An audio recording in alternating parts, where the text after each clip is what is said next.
part is influencing others, influencing others, influencing others, and influencing others to move from one thing to another.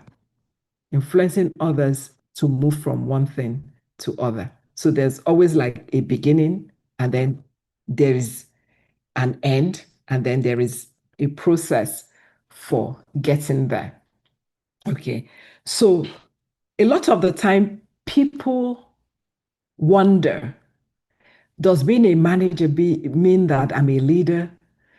Is management the same as leadership? Okay. What is the connection between the two of them? Okay. And the response is that there are two distinct skills, leadership and management. And traditionally, people would say that leaders are the ones that set direction, they initiate change, they create something new. And then they will say that traditionally, managers are the ones who maintain steadiness. They try to control variance. So it's like, this is what we should be doing. And if we're not doing what we should be doing, a manager tries to bring us back to doing what we are doing. So the manager is focused on maintaining the status quo. Okay. And maintaining status quo is very, very important, as we will see, because if there isn't stability, just as you see in any organization, in any country, in any family, in anywhere you go to, if there is no stability, it's difficult for growth to happen. So maintaining stability is important, is an important skill. Okay. But the other side of it is that we can get so used to maintaining stability that even when conditions change, requiring us to change ourselves, we may still remain on the management mode when we are not meant to remain on the management mode. So traditionally, they say that leaders are the ones who will kind of scan the environment and say, where we are now, if we continue to be here for that, we're going to be in trouble. Okay, so we need to start making efforts towards change.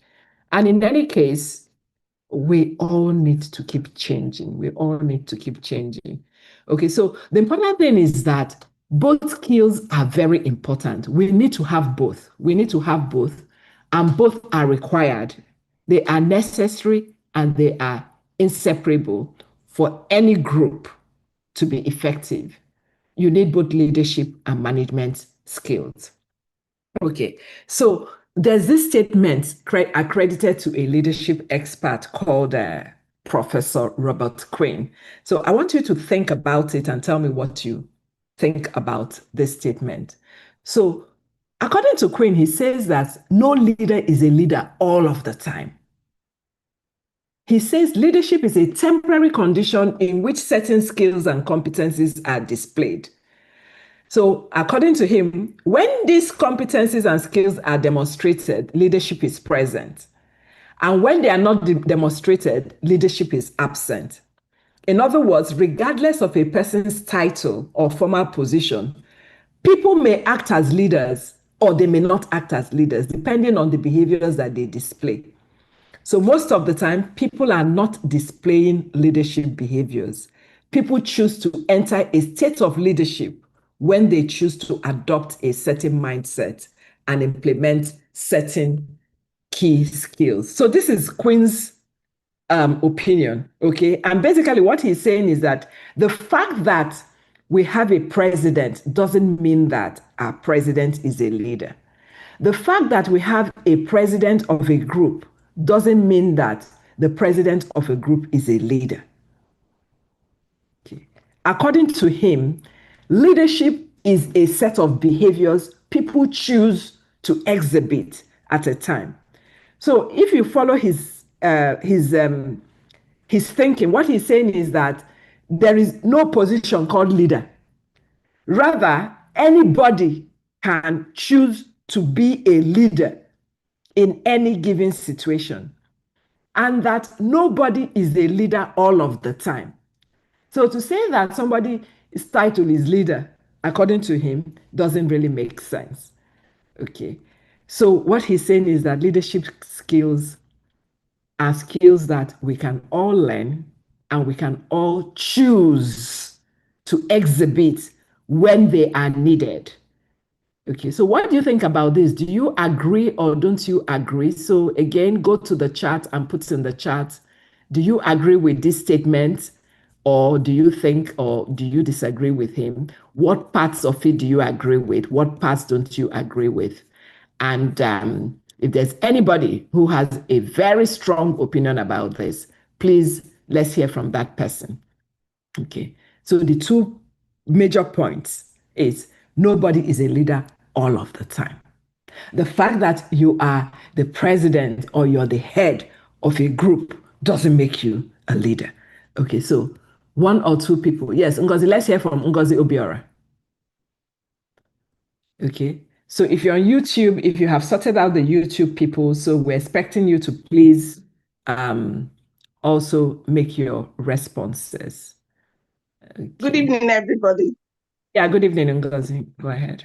Thank you so much, Auntie Chichi, for the presentation.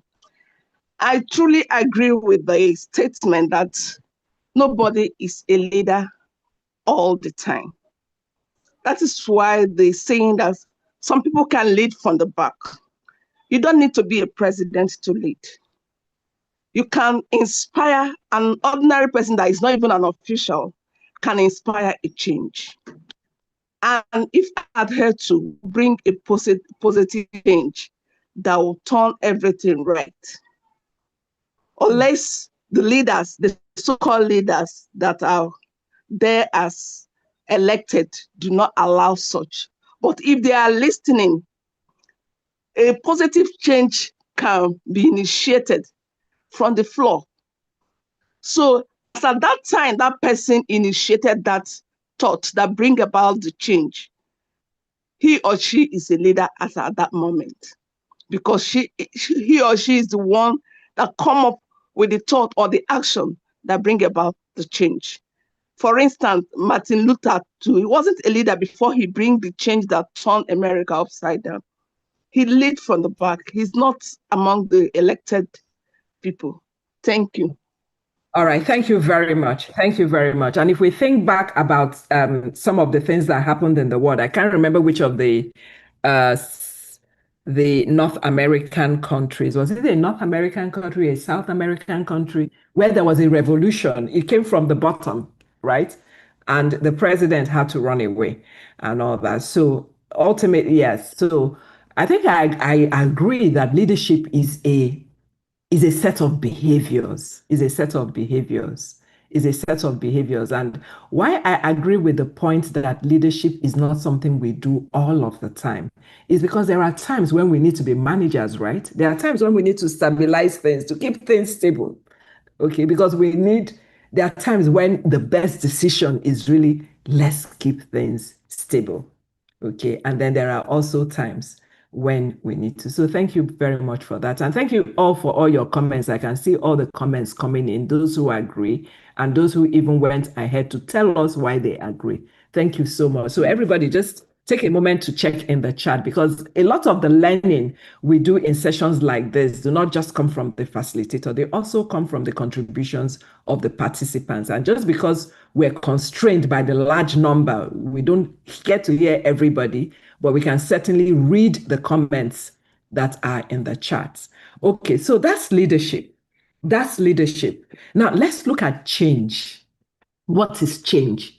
Okay, and from the dictionary, the definitions for change: to make someone or something different, to alter or modify. I'm sure, I mean, we're all used to what change is. Okay, when you were 5 years old, you're very different. You've changed both physically, socially, psychologically. The change has happened. Okay, and to replace something with something else, especially something of the same kind that is newer or better, to substitute one thing for the other. Okay. So the act of making something different. And making something different doesn't mean we're making it better, because somebody and something can also change for the worse. Change. There's a state.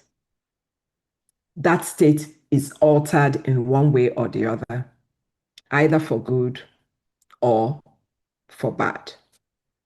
Okay. So when we then talk about negative change, what negative and positive change mean, they're very different from what we think they mean. So it's very important that we pay attention. So when it comes to change, so negative change is something is functioning and then it begins not to function normally again. That means it has changed for the worse. So when that happens, we say that there is now a deficit. So there's now a gap between the normal functioning of this thing and where it is now. So there's a deficit. Okay. Now, when it comes to positive change is something is functioning normally and then it changes. It changes for the better. It changes for the better. Okay. So notice that when it comes to, so let's situate it within a human person. So somebody who is functioning normally is somebody who is healthy. The person is healthy. There's nothing wrong with the person. The person is functioning normally. Now that person takes ill. What happens? Because the person is now ill, we say a negative change has happened. There is now a deficit in the person's health. But how about somebody that is healthy? And we say the person that there's a positive change. We're not used to thinking about that. When somebody is healthy, we're just happy that the person is healthy. So positive change for a person is that somebody changes to a point where they are. We say the person is now flourishing. And this is when you meet people who are excelling. If it's health wise, you are feeling at your best. Okay. And I want you to reflect. Reflect on your life for a moment and think of whether you have experienced a time in your life when you felt as if you were on top of the world. Everything in terms of the way you were functioning, you had a lot of energy and you were performing brilliantly in all of the things that you were doing and all of that. And there was just this sense that, life could not be better. If you've ever experienced that, just put yes on the chart. Okay. And it's okay if you've never experienced it because it's not normal for people to function at those kinds of levels. Okay. So positive change is taking something that is normal to levels of excellence or flourishing or abundance. Okay. And if we bring it back to our Christian heritage, then we begin to understand what Jesus meant when he said that I have come that you may have life and have it in abundance. Okay. So he's not saying that he has come for you to have a healthy life. No, that's not what it is. He says, I have come that you may have life. Having life is having life. You're healthy, things are going well and all of that. But he said, no, that you should have it in abundance. That is the flourishing that we're talking about here. And this is what we mean by positive change. Taking what is healthy to levels of excellence, to levels of abundance. So that is what positive change is about. Okay. And just as you have human beings that function normally, and then human beings that are ill, and then human beings that are functioning abundantly. You can also have organizations. You can also have parishes. You can also have families that are either functioning in unhealthy ways, negative deviance, or those that are functioning in abundance, positive deviance. So how do you tell the difference? Okay. So if you look at the screen right now, so when it comes to individuals, you can see what happens when somebody is functioning normally. So on the upper part, you see when an individual is functioning normally, the person is healthy. Okay, so physiologically, that is functionally, physically, and otherwise, all the physical bodies, the different systems, all the organs, and all of that, they are functioning healthily. Okay. But when there is an illness, we say there's a negative deviance. So it can be either physiological, it can also be psychological, that is mentally and all of that. There are times when we feel physically well, but we're not mentally okay because either we're feeling overwhelmed or we're feeling stressed or we're feeling anxious or we're feeling depressed and all those kinds of things. So that's psychological illness. So that is a negative deviation from the normal. But when individuals experience positive deviance, they experience what we call wellness, high energy. Okay, high energy. And I don't know whether you've experienced that at times when you're carrying out certain particular activities and you experience what we call it a flow, but in terms of what you experience, you just feel as though you're doing what you're doing flawlessly. You're enjoying it, you're enjoying doing it, you're doing it without almost without effort, and you're doing it exceedingly well. Okay. We say the person is in a state of flow. If you have ever experienced a state of flow in your life, please just put in the chat, yes, I have experienced flow before.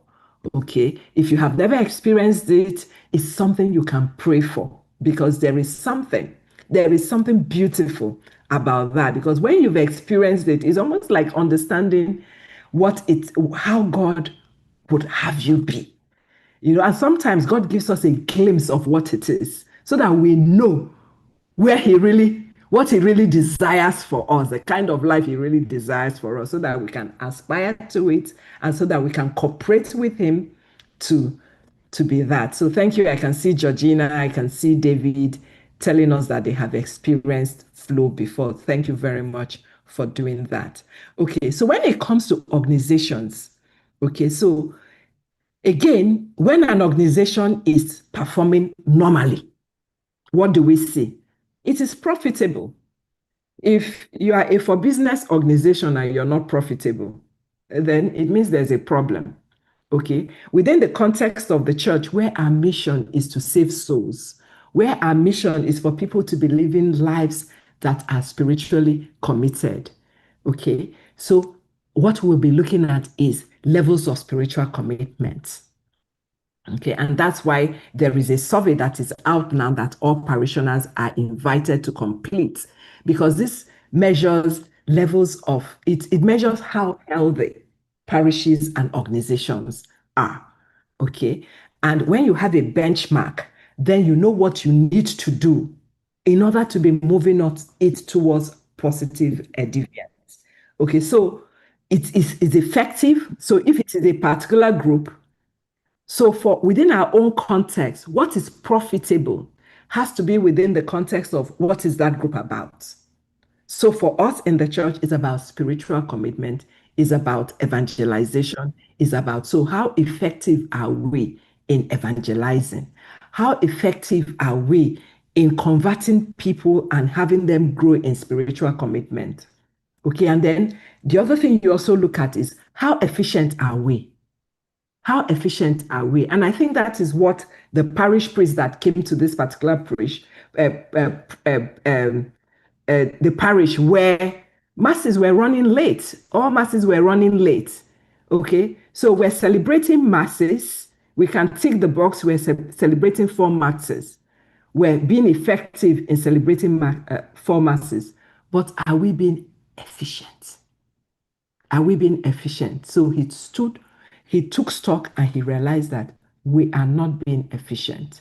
And so he had to think of ways to get the parish to do what it is meant to be doing, which is celebrating masses, but to do it in a more efficient way. So it's the same way as organizations, we should also be looking at, okay, what is the core task that our group is meant to be doing. How effective are we in doing it?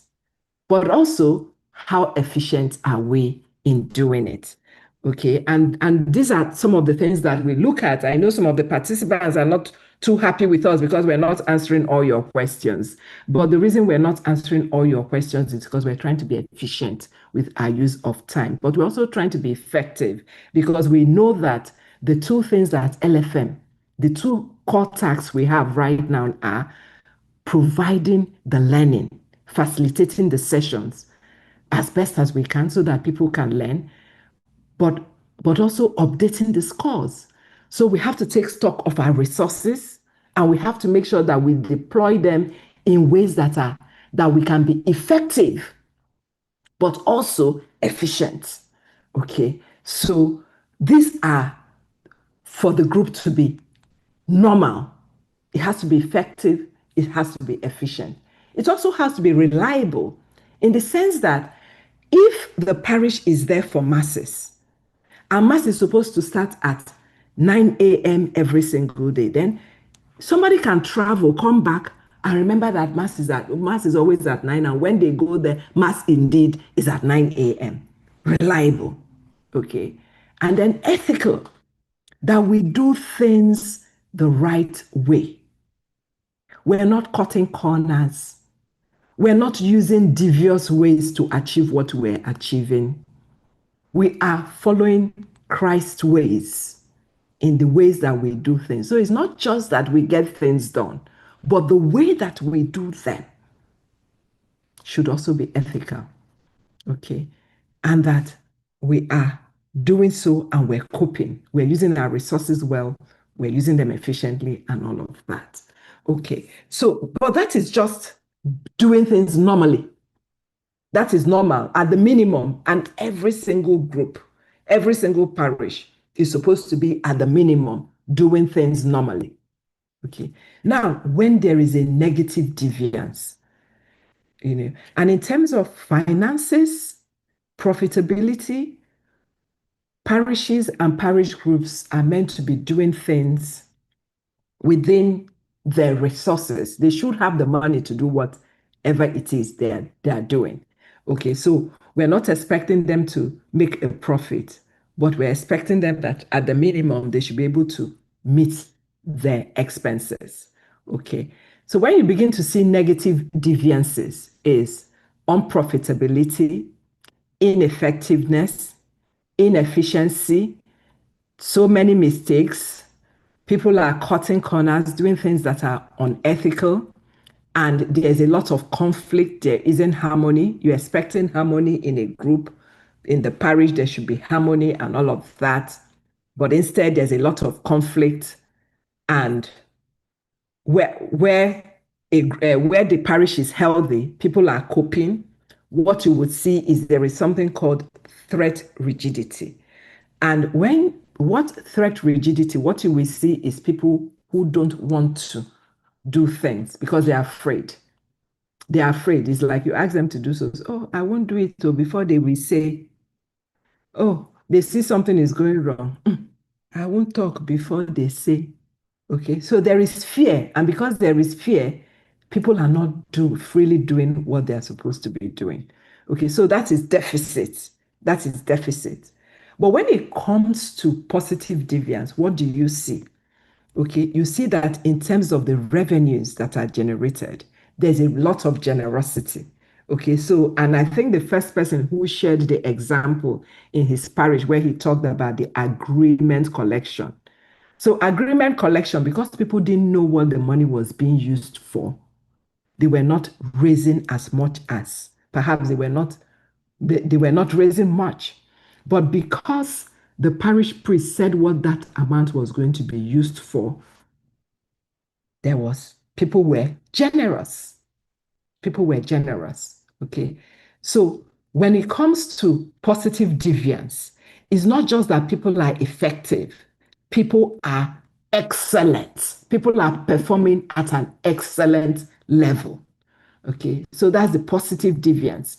And then it's not just that people are efficient, people are being extraordinary. They are just being extraordinary. Okay. And it's not just that the quality is reliable, but people are working flawlessly. Okay. The error rate is at there are just no errors. It's flawless. And it's not just that people are being ethical, they're going beyond being ethical to just to being virtuous, to being good, to going out of their way to do good for others. And it's not just that that the relationship between people is harmonious. People are going the extra mile and they are even being caring towards one another. Okay. And then in terms of adaptation to change, people are not just coping, they are flourishing. Okay. So I want to stop sharing for a while and I want to find out from you. Okay. Are you getting the picture of the basic difference between change and positive change? Because a lot of the time we effect change, but the truth is that we're not effecting positive change. Because if we're effecting positive change, we should be moving from what is already good, what is already functioning well, and we're taking that to a completely different level. Okay, so I want you to carefully understand that. Okay, so a lot of the time, what we're doing is actually moving things from being deficit. So the first example we had, masses were running late. So that's a deficit. And we're trying to bring it to being healthy, to normal. Okay. People are not giving, and we're trying to get them to give. But in positive change, what we are aiming for is abundance. Okay. So, with that basic understanding of what positive change is, we can now ask ourselves, how is it that we effect this particular change? But before we do that, I remember that one of the expectations somebody asked was, okay, why is it that we resist change? Why do we resist change?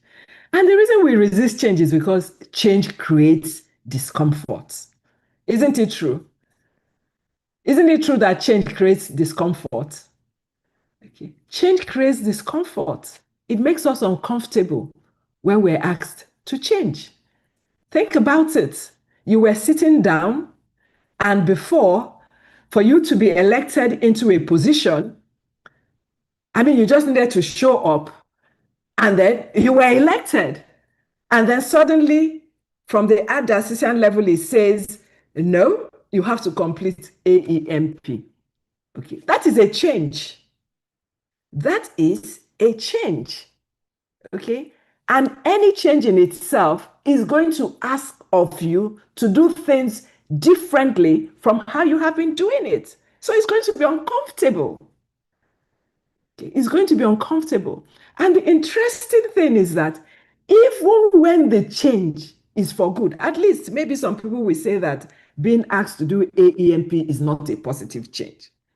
Do you know that even for positive change, even for a change that is going to get you to flourish, and the AEMP is actually meant to get you to flourish, by the way, even if not many people have seen it now. Eventually, they will see it. But do you know that even things like somebody getting married, they are happy they are getting married on all of that. There's a discomfort to it. Okay. So I'm a psychotherapist, and so I listen to people when they are going through challenges. And I have a client, she's getting married and she's in therapy because she's getting married. She loves the person she's getting married to, but it's going to introduce some changes. She's going to have to start, and she's telling me she's going to have to start sharing space. She loves her space. So, all kinds of things. Okay. So, is a positive change in the fact that she's getting married to the love of her life, but is also creating discomfort.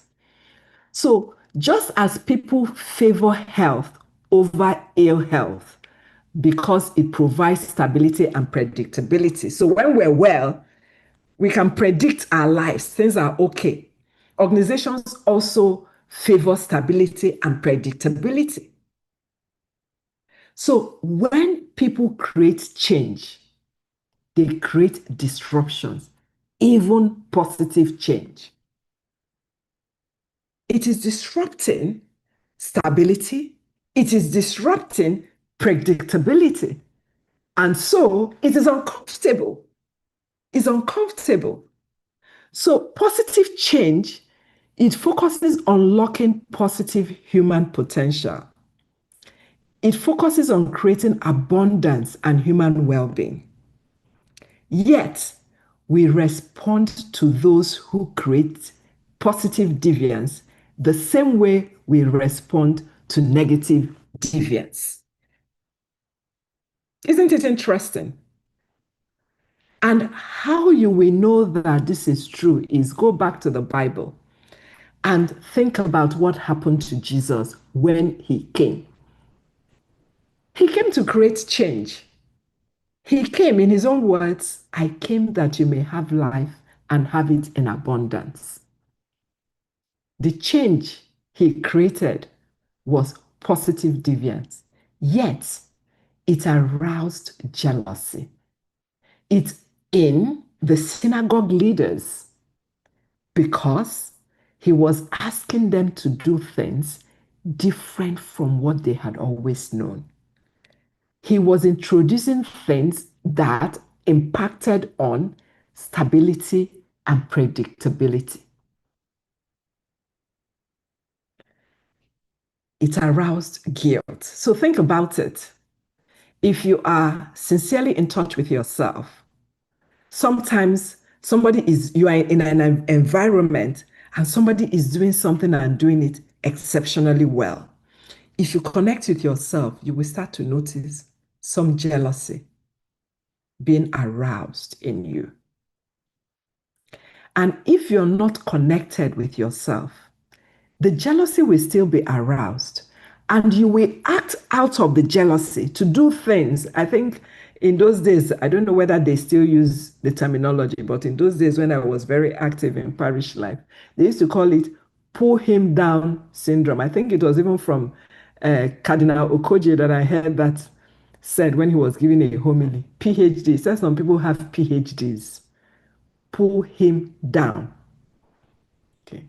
You see somebody doing something exceptionally well, and because you're not in touch with what is going on in yourself, you will do things to frustrate that person. You wouldn't even know that it's coming from a place of jealousy. And I believe it's the same thing that happened to the synagogue leaders when they responded to Jesus the way they responded to him, to the extent that they even killed him.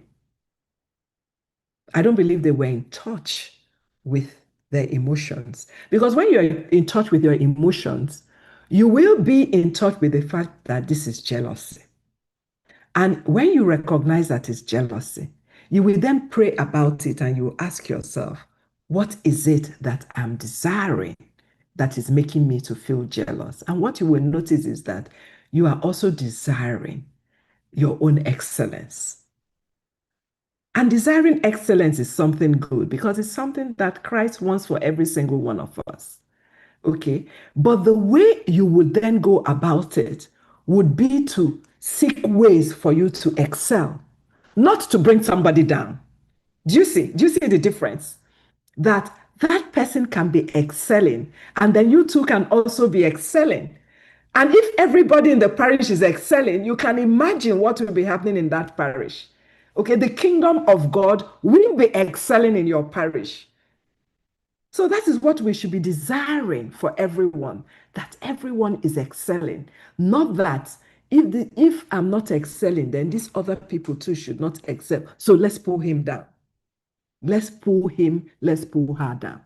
Okay. So, but many of these things happen because people are not even conscious of what they are feeling and what is motivating their behaviors. Okay. And so that is why we have programs like this to help us to be more in touch. And that's why the spiritual discernment programs are there. so that we can be more in touch with what is happening. And so that when we're in touch with what is happening, we can bring it to God in prayer and we can ask God to help us to get our own needs met, which is the need to also excel. Okay, so positive change focuses on unlocking positive human potential, and every single human being has it. It is not something that is for a few. Every one of us has positive human potential, and it can be unleashed. And that's what the spiritual discernment programs are trying to do for every single one of us, if we take it seriously and we do it the way that we are meant to do it. Okay, so it focuses on creating human abundance and human well being. And it's something that engages the heart as well as the mind. And that is one of the major problems we have in the church, that a lot of us are engaging with religion, engaging with our faith only in our minds. Many of us can quote, if you ask somebody now, why did God make you? We quote it, God made me to love, to know him, to love him, and to serve him and to be with him in forever. We can quote everything. We can recite, I believe. We can recite the rosary 100 times. We go for mass, some of us even daily mass. But at the end of the day, we are only focusing with faith, with our mind. We're not focusing with our hearts. And when we don't engage our hearts as well, we can't experience that abundance that Christ came for. Because for us to experience it, we need to engage our hearts just as much as we need to engage our hearts. Okay. And it is true that there are people who are more heart people. God created them to be more heart people. Okay, those people who are always feeling. And these are the ones that will do everything from a place of, oh, this is what I feel is right. This is what I feel. They haven't engaged their mind to know whether that feeling also coincides with what is rational. We need to engage both the heart and the mind. Okay, so positive change enables people to experience appreciation, collaboration, vitality, and meaningfulness in their work. And one of the things that I discovered is that when people when people are working with their spiritual gifts and their natural talents, their God-given spiritual gifts and natural talents, they do things so well that they receive appreciation. And they will receive appreciation because people will see what they are doing and they will marvel at their ability to do this. Okay. And it's not my intention to blow trumpets here, but I marvel at the communication officers of LFM. And I marvel because I know how much work they needed to do in order to get records from 2021. 2020, we started 2020, we started LFM 2020. For them to bring all of these records together, to update them for over 23,000 participants, and to do it in record time. Sometimes I wake up at night and I'm reflecting on what has happened. And one of the things that I always marvel at is the communication officers that were able to pull that feat. And the reason why they're able to pull that type of feat is because most of them are working with their God-given talents and spiritual gifts. We have people there who have digital communications. We have those who are administrators. We have all kinds of gifts that are geared towards that type of role. Okay. So the bottom line is that we need to create those kinds of environments where people are actually working with their spiritual gifts and their natural talents so that everybody can experience appreciation, collaboration, vitality, and meaningfulness. Because if you're doing a task that you don't find meaningful, you won't have the energy to do it. You won't just have the energy to do it. And that was something I was very sensitive to. There were certain things people would ask me to do, and I'm like, it just doesn't make sense for me to do this. If I'm forced to do this, I'm not going to enjoy doing this because I don't see why I should be doing this. Okay, so it's always important for me that whatever I am doing, that there is a meaning, there's a meaning to it. And it's the same for every single person. If you're doing something that is meaningful to you, you will do it well. And when you meet hardship, you will overcome that hardship. Okay, so this is very, very important. Okay, do we have any questions, any comments so far? Does anybody want to share their personal experience of flourishing, of finding meaning, using their talents, or seeing people in the parish setting or anywhere else where the people were just using? You could see that whatever it was they were doing, that this was what they were called to do. And they were doing it with so much joy, energy, and excellence that it just overwhelmed you. Okay, does anybody have any of such testimonies to share? Anyone? Okay, and you can put it in the chat, but if yes, I see Adeayo. Adeayo. Yes, please. Please unmute Adeayo and let him share. I assume it's a he. Good evening. I have a question.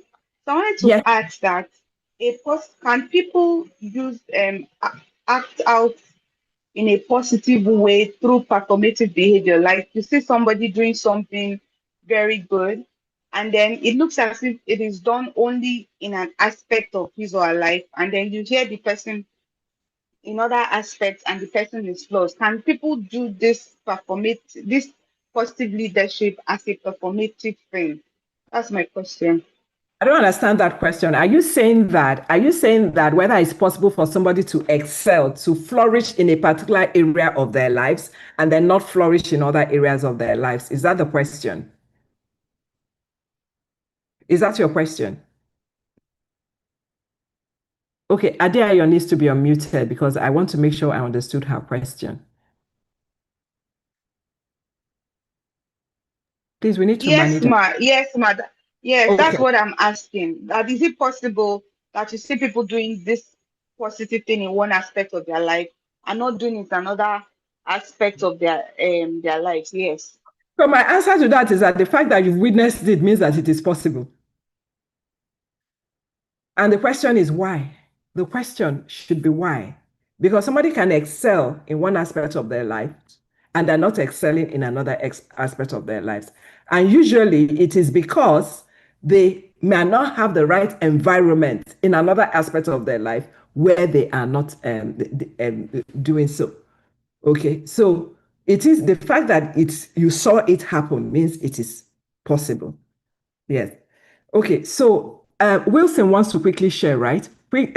Wilson, let's unmute Wilson. Let Wilson quickly share, and then we'll continue.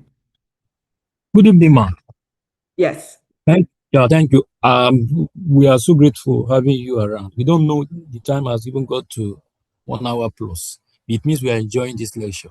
So you can go on and on and on. The question I want to ask is this. I want you to validate this statement that a leader can become a manager, but a manager can not necessarily become a leader. All right, thank you very much. I'm going to leave that question because that's not what we're talking about now. When we get there, I will try and address that. But I think that things we talked about earlier would have given you a clue because if you remember what Professor Quinn said, that leadership is a set of behaviors that we can choose to get into. So that's already a clue to that. Okay, so somebody can be a good manager if they have never stepped into those behaviors for leadership, setting direction, initiating change, okay, managing change and all of that, then they may never exhibit the leadership. Okay, so let's continue. All right, so thank you all very much. Thank you very much for your engagement. Okay, so I wanted to talk about the role of frameworks. The role of frameworks. So somebody carried out an experiment. His name is Herbert Simon. He's a Laurel Nobel Award winner. He carried out a simple experiment where, for those who play chess, okay, so it was done on a chessboard. And what they did was that they exposed two groups of players to a chessboard that was already in the middle of a game. That means that all of the things that were meant to be there had already been moved and all of that. And then they were asked to reconstruct what they saw. They were exposed to it for only 5 seconds. And then they were asked to reconstruct what they saw. Now, these two groups consisted of a set of master players. Okay, so those are people we call the experts. And then the other group was a group of people that were beginners. So the question now is, which group do you think excelled? Was it the master players or the beginners? Okay, so put your answers in the chat. Who do you think would have excelled? Okay, so if you understand this, the chessboard was on display and it had a game already going on. Okay, so this is not a blank thing. This was not the beginning, the beginning of the game where everything is set in a particular way. The game was already on. And they were only exposed to it for 5 seconds. And then they were asked to reconstruct what they saw. Which group do you think would have excelled? So I have somebody here saying the chess masters, another person said the beginners, and then I have master players, the master players. Okay, and somebody gave us his name. Jerome wants us to know his name. And okay, and then somebody said when someone is given a particular position, okay, that's another comment. So the master players, beginners, okay, so we're kind of divided. Some people think it's the master players, some think it's the beginners, and both positions, we can have very valid arguments for both of them. Because some people will say that the beginners, for example, that the beginners, you know how it is that when somebody has not been biased, they are more likely to learn something. So for example, we say that children are more likely to learn a new language than the older people.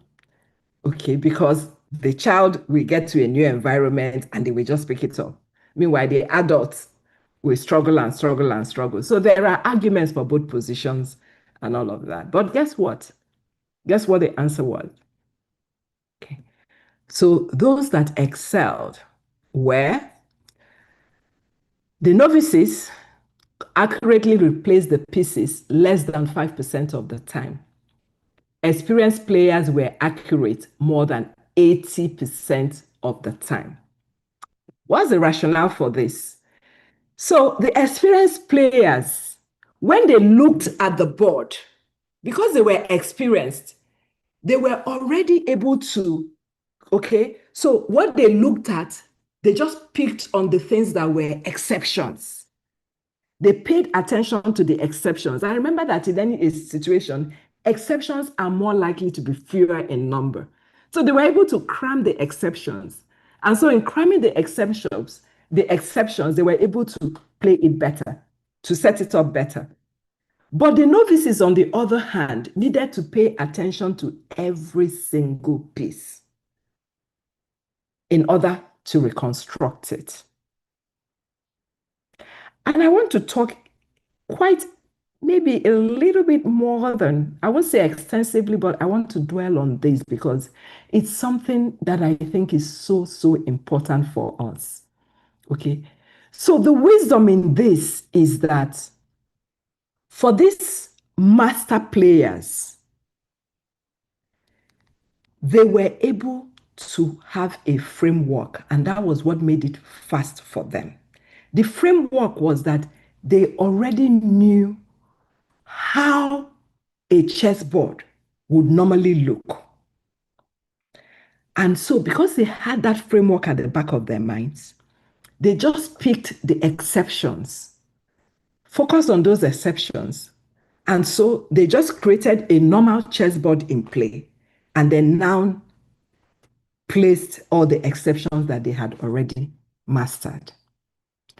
So it's the same thing for people who are managers. When a manager, because remember that the job of a manager is to maintain stability and predictability. He's managing something. So when a manager encounters a situation that is either complex or ambiguous in terms of being unclear, people who already have frameworks for managing situations will notice the exceptions and respond only to the exceptions. Somebody who is a JJC, that's what we call them, the Johnny Just Comes, they will not, because they don't have a framework, they are trying to understand every single thing. And so it takes them a longer time. And in fact, they may never be able to resolve that problem. This is why frameworks are important. And in terms of management, the frameworks are the competencies that we have. The best managers are those who possess the most number of competencies, not just the most number, but the most useful for what they are dealing with. So when such people encounter a new situation, they do not become overwhelmed or stressed because they already have the frameworks that will help them to simplify and clarify the unfamiliar. I want to stop and talk about what I observed. It still happens, and it bothers me that it happens, but perhaps if we understand it, we will not continue to do things like that. So I noticed in my parish when I was active many years ago, it probably is no longer happening in many parishes. But in those days, every year, what happens? Harvest happens. And then every year, they will set up a harvest committee. A harvest committee would call a meeting every week. And the harvest committee will start from scratch to plan liturgy, plan fundraising, plan this, plan that. And one time I was made a member of a harvest committee. I went to the first meeting and I said, no, this is not a good use of my time.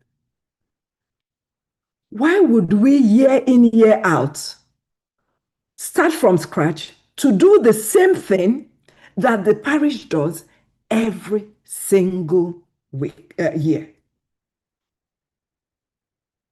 What happened to frameworks? What happened to the fact that this is something we do all the time? And so we don't have to reinvent the wheel every single time. There's a liturgy committee. There's a liturgical group. And they are used to doing liturgy over and over again. Let them plan the liturgy for the harvest. We have been doing fundraising every year. Every year we should be able to review the fundraising we did, look at the strategies we did, and know what worked, what didn't work. And so the next year, we're just going to improve on what we've done. Frameworks. But no, every chairman of a harvest committee creates a new committee. And then they start all over. You go to a meeting. Okay, how are we going to do liturgy? And then they start and say, no. This is not a meaningful activity for me to engage in at all. It's not a good use of my time. And I very quietly excused myself from such harvest planning committees. Frameworks. Frameworks are important.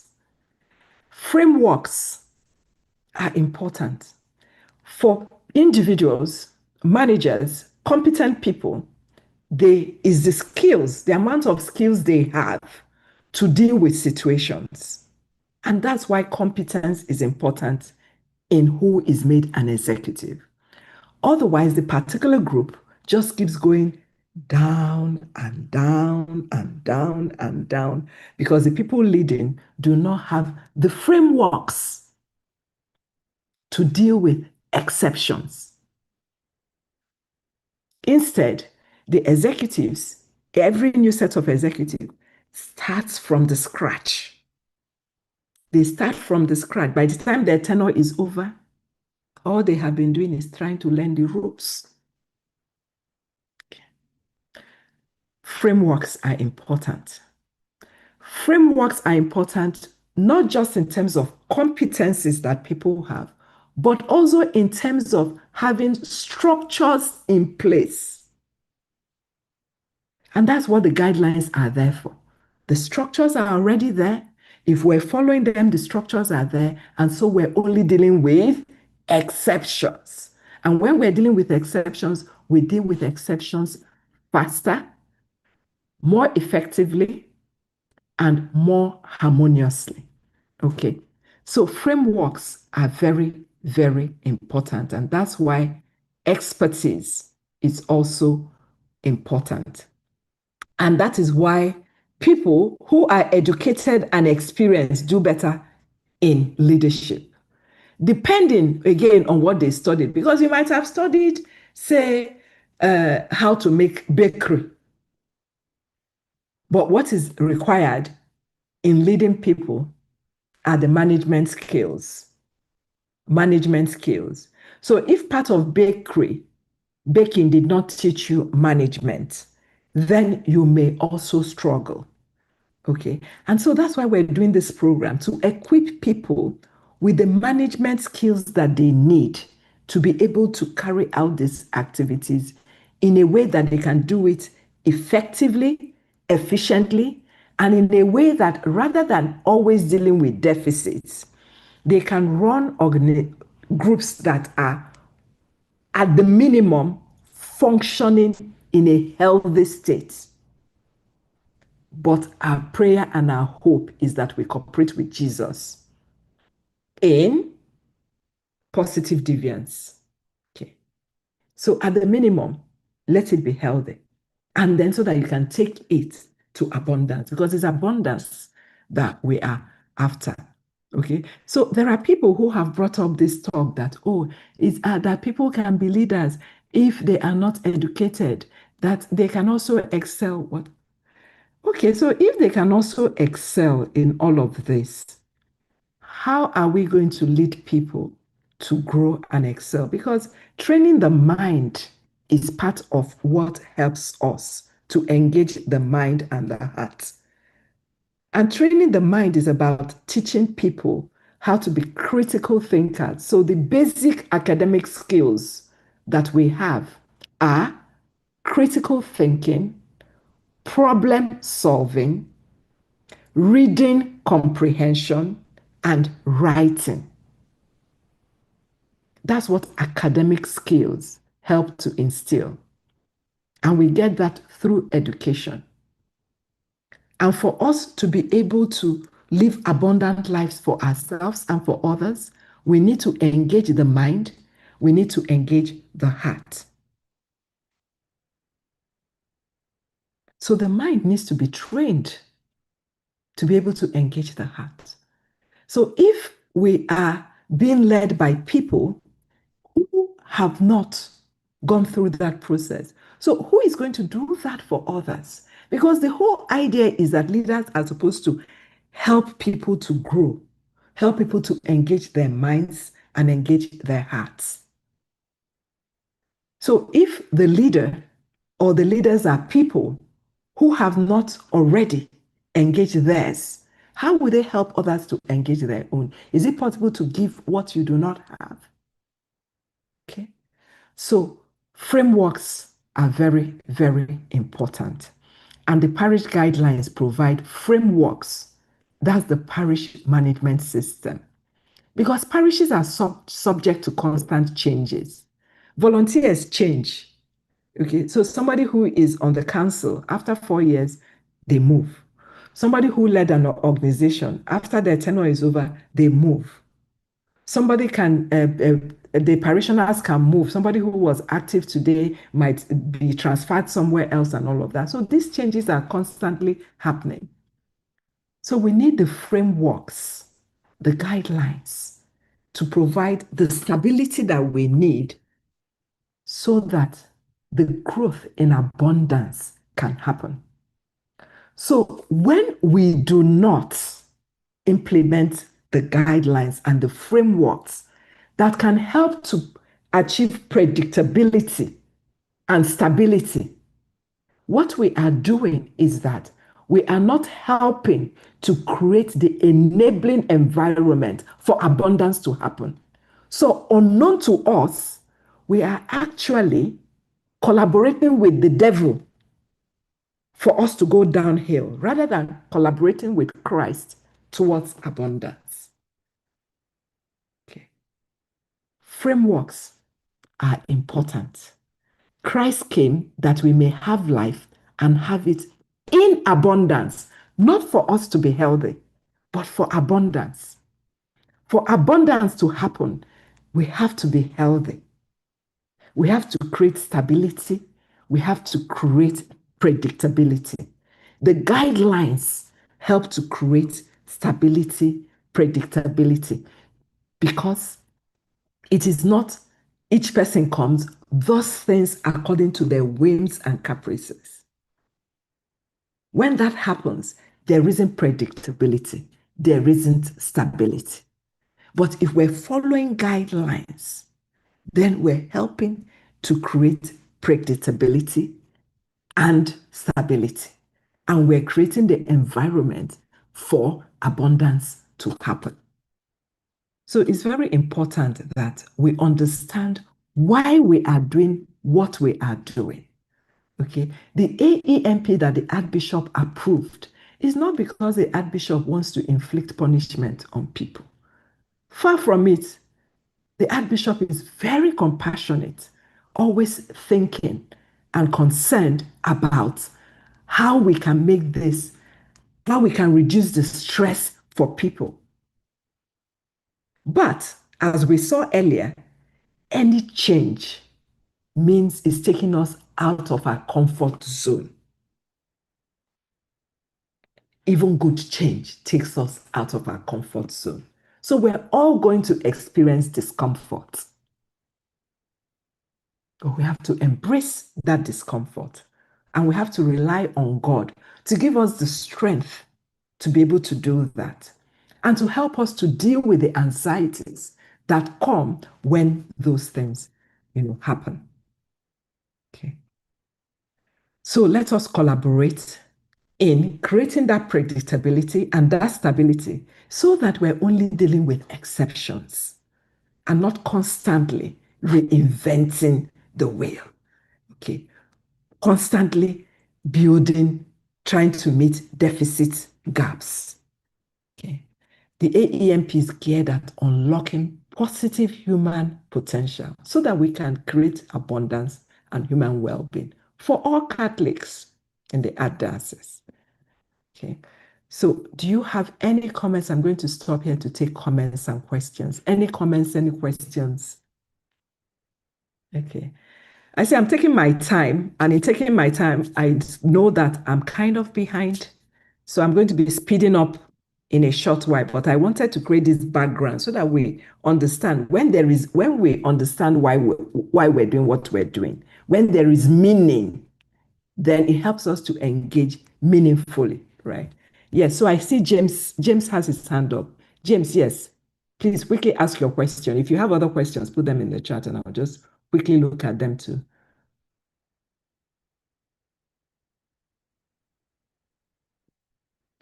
Yes, James, can you James, please, I'm only going to take one question. All others, please put them in the chat. And that's because I'm concerned about time. We still have quite a bit to go through, including breaking up, going into breakout. So I want to make sure that we complete that. Okay, so James, you can please speak quickly. Yes, others, Good evening, please ma. put in the chat. Good evening.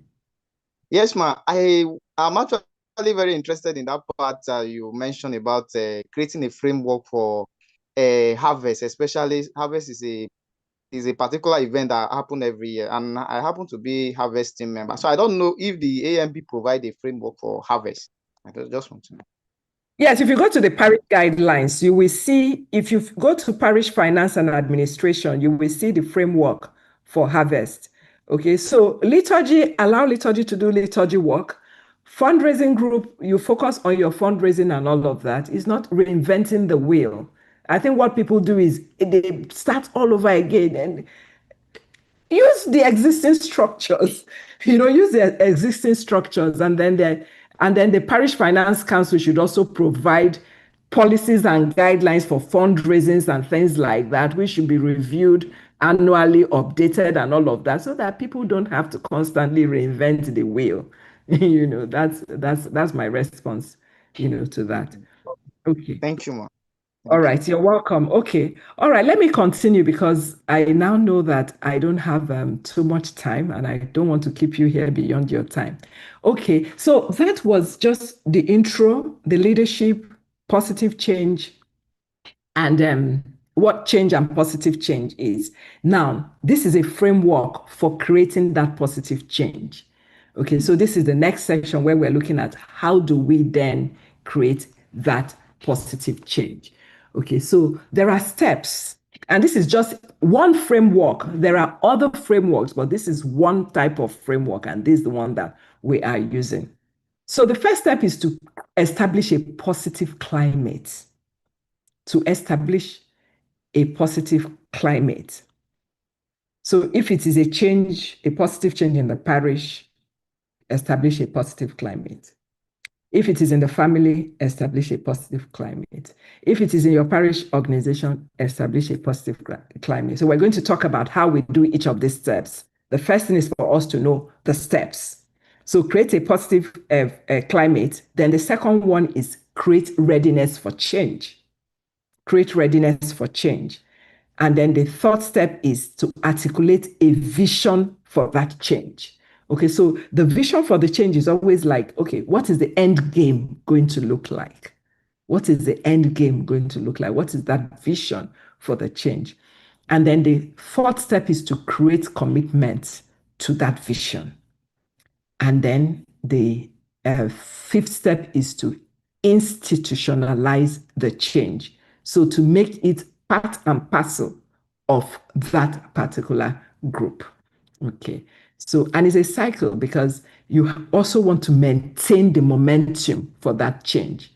And maintaining the momentum for that change is always about establishing and maintaining the positive climate because people are their best in environments that are positive. Okay. So, how do you create a positive climate? You create a positive climate. So that's the first step by focusing on the uniqueness of individuals as well as the uniqueness of the organization. So every family is unique. Every parish organization is unique. Every parish is unique. So every individual is unique. Psalm 139, verses 13 to 14 tells us, "For you formed my inward parts. You knit me together in my mother's womb. I praise you, for I am fearfully and wonderfully made." Every single one of us is so uniquely made by God. And interestingly, uniquely for a particular purpose and mission. Okay.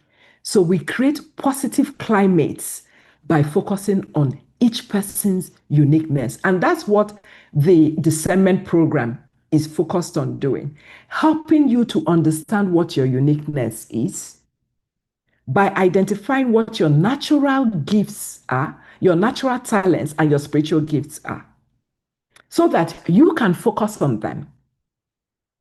And you can imagine if in a parish, every single parishioner was working and contributing based on their natural talents and their spiritual gifts, that parish will flourish.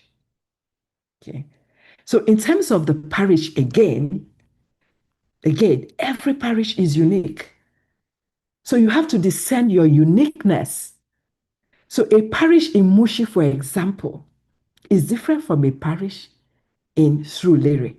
It's different from a parish in Victoria Island. It's different from a parish in Agege.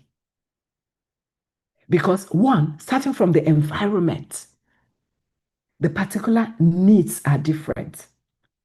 The particular characteristics of the parishioners, different. So what is the uniqueness? Okay, and if you look at this model here, it helps us to understand both the profile of individuals and the profile of organizations as well. So look at the very bottom. At the very bottom, you have weaknesses. So it's the same thing with every single one of us, including me. My weaknesses, the things I'm not good at, they are much more in number than the things that I'm good at. The same with organizations, okay? Followed closely by competencies. Competencies are things I can do. I'm competent. I can do this, I can do that. I can do this, I can do that. But I'm not necessarily strong in those things. So again, you see that the numbers keep decreasing until you get to your uniquenesses. Your uniquenesses are those things that in a particular, say in a family,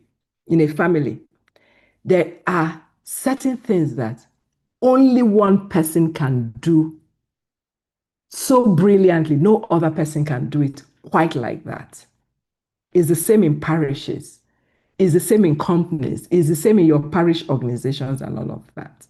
So the whole idea is in any setting, in any group, first on an individual level, what are the uniquenesses of each individual? What are the strengths of each individual? And then as an organization, what is the uniqueness?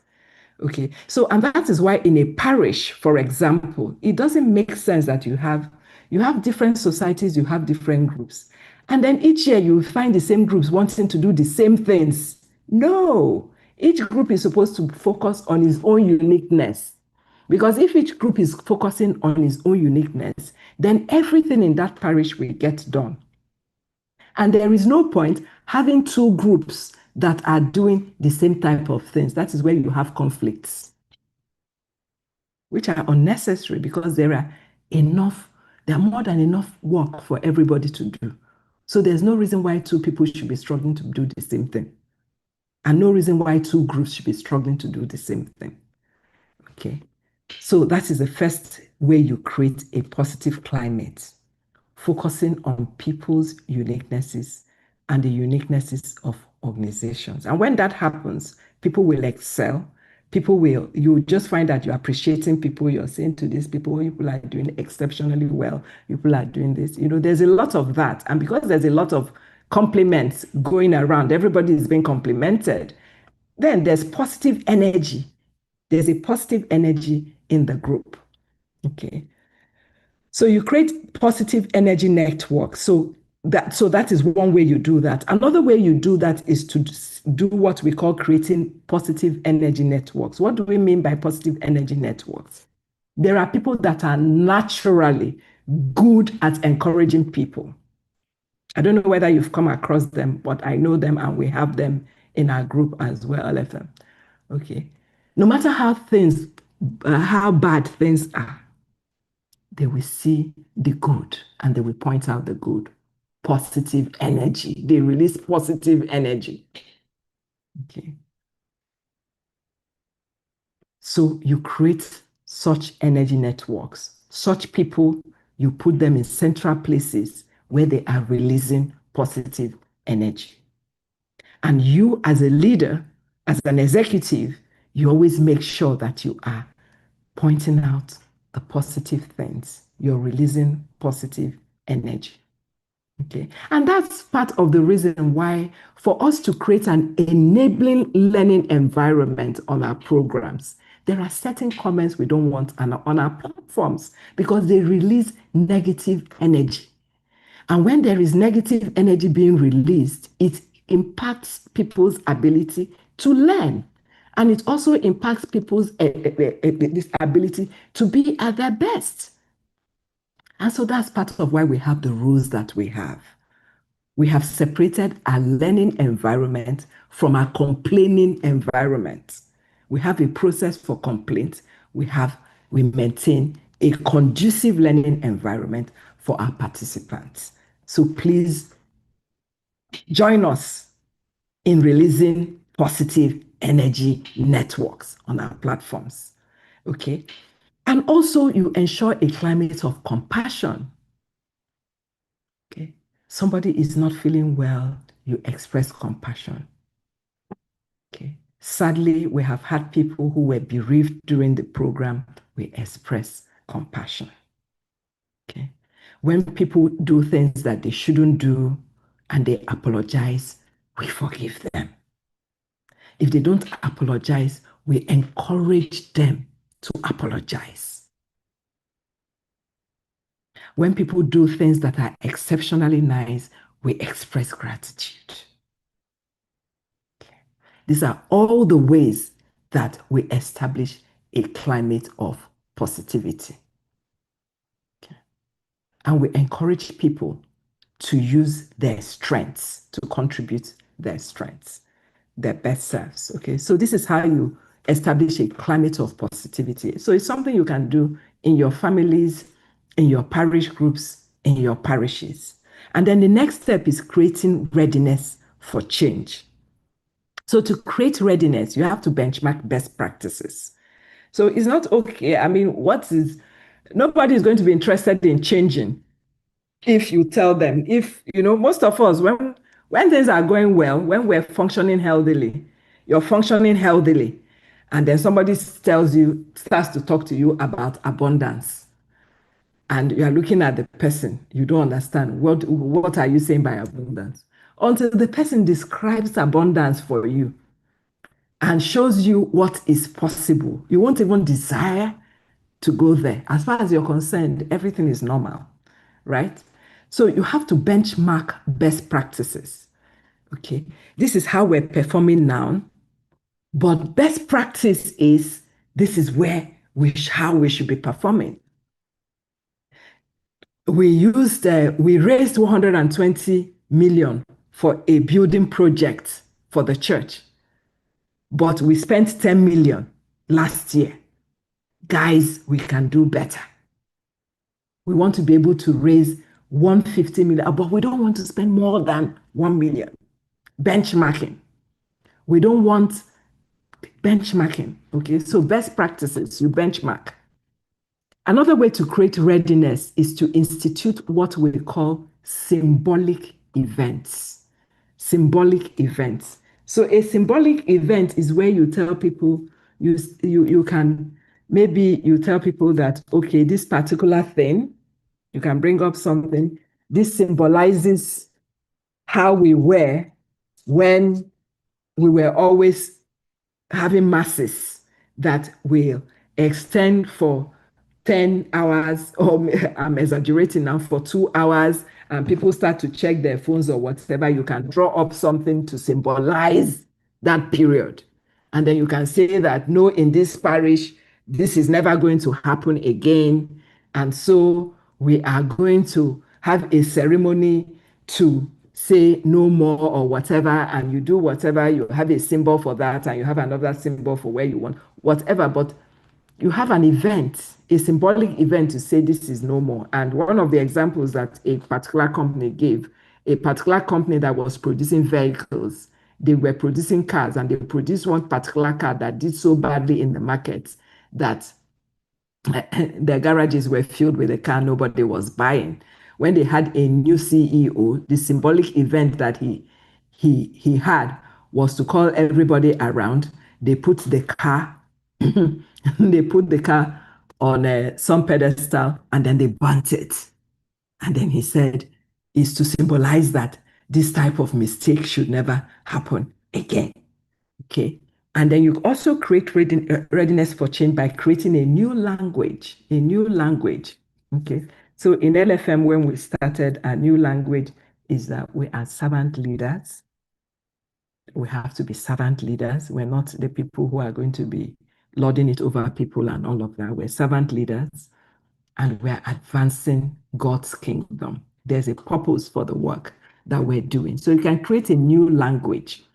All of these things are things that create readiness for change. So with the AEMP, spiritual commitment, engagement, spiritual commitment. Okay, so and then the next step is to articulate a vision of abundance. And I'm trying to rush through this. I'm going to give you time to make your comments. And it's looking like we're not going to have time for our work. We're going to have that time. Okay, so articulating a vision of abundance is to focus. We already talked about that, focusing on moving from healthy to positive. Okay, moving from healthy to positive, and then generate a commitment to the change. Okay, so you generate a commitment to the change by applying what they call principles of recreational work. And principles of recreational work is one, having measurements in place. Okay, think about people playing football. You know when somebody has scored a goal. So everybody should be able to know when they have scored a goal. So you have your CSR, okay, the completion status records. Okay, when you have completed you get your score. Okay, recreational work. So you can track how you are doing. Okay, so people know what they are doing. And the other principle is that people enjoy doing it. Okay, people enjoy doing it. So we haven't quite achieved that for you yet. We are in the process of trying to make it so that you enjoy doing these programs. We want you to enjoy them. Okay, right now, many people are doing it because they feel compelled to do it, but we don't want you to do it because you feel compelled to do it. We want you to do it because you enjoy doing it, and that when you come and do it, because you have chosen the best time for yourself to do it, and you have chosen the right mode to do it, that you enjoy doing it. And then you see your scores when you do it as well. And then you engage and then you also ensure public commitment. So, and that's the idea of public commitment is why there is a commissioning ceremony, why people will come out in front of their parishioners and be commissioned as the leaders. Okay, because when you are coming out to make a public commitment, you are committing that you are going to do things the way that they are meant to be done, and that you're going to carry out the assignment that you have been entrusted with. Okay, so also to institute the small win strategy, which is don't aim for too much at a time. Implement one small change, celebrate it. Implement the next one, celebrate it, and so on. And then to communicate the vision frequently, which is why we pray the prayer. We pray the AEMP prayer at the beginning of every single session. Okay. And then finally, to institutionalize the vision. Okay, where you're turning students into teachers. And that's how we have been moving. When we started the LFM, we had about 19 facilitators. But from those 19 facilitators, we would train people, and then we would make our students, we will recruit from our students people that are learners. And when they become learners, then they join us in becoming facilitators as well. And that's how we have been growing. And so we're also looking up to you by the time you finish this program, that some of you would want to join us. And the more people are engaging in this, and now this program is being run in the parishes, and so gradually, the vision is being institutionalized. So building human capital and having measurements, okay, things to measure. That's why the parish engagement survey is going out right now. It was done 2 years ago. It's been done now again. And the whole idea is that we want to be measuring how we are progressing as we are doing all of these changes. Okay. So you have the notes, you have the notes in your exercises. But what I would want you to do is to read those notes at your own time, just because I want to manage the time. So read the notes at your own time. If we had time, we would have taken turns to read it one paragraph at a time, but we don't have that time. So rather, I want to send you off into your groups. I want to send you off into your groups. So you have the cases and the exercises that you are supposed to do. So I will send you out for 20 minutes and then we'll come back and then we discuss it in 10 minutes. So what you are going to do, this is the document. I will put a link to it in the chat. So you're going to go out into your breakout rooms. Please, TA, help me set breakout rooms, 5 people in a room, so that they won't spend too much time talking. So create the breakout room for me, please. Oh, sorry. So I'm going to put just in case you don't have that, but that document is in the self-study exercises link as well under Leading Positive Change for Mission. So that's what you're going to do. I'm going to share my screen again just to make sure you thoroughly understand what you're supposed to do. So basically what you're supposed to do in the group is this. You will read the scenario and then you answer the questions. Okay, so basically this is a task about Father Okon. Father Okon did something and then you will respond. After you've read what it is, you will go to the reflected best self, which is in the appendix here. I wonder if you have sufficient time for this. Well, you probably wouldn't, but then you were supposed to have done this before the session. But what you will do is to look at the, do you know what? I think we should do it together here. I think we should do it together here so that we Yes. save. My hand is actually up. That's what I wanted to suggest, that we do it together. Yes, because we won't have time. Okay, so let's begin now. Okay, so what you are going to do is you are going to be putting your responses in the chat. Okay, so the first task is this: Father Okon resumed duties at his assigned parish 1 month ago. As he reflected on his findings and experiences, he concluded that this would be the most challenging experience of his 15 years of priesthood. The PPC and the PFC had not met in over 2 years due to unresolved conflicts with the past parish priest. The chairman of the PLC led a delegation to remove the immediate past parish priest after months of conflicts that sometimes resulted in verbal clashes in the presence of other parishioners. A number of families were not on speaking terms with each other.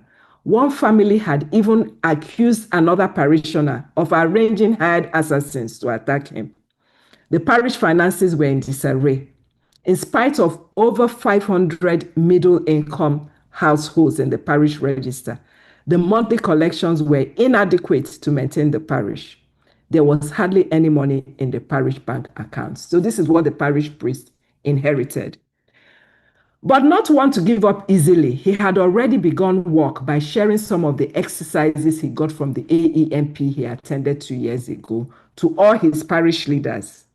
He asked the council members and executives of all parish groups to complete the reflected best self exercise and develop their own best self portrait, which they would share at the next parish leadership assembly. They were also to complete the positive parish diagnosis exercises. So 2 exercises that they were supposed to complete. So the task for us here in class now is this.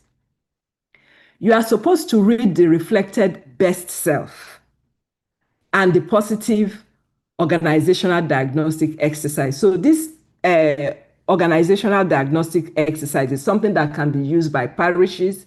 It can also be used by parish groups. It can also be used by families.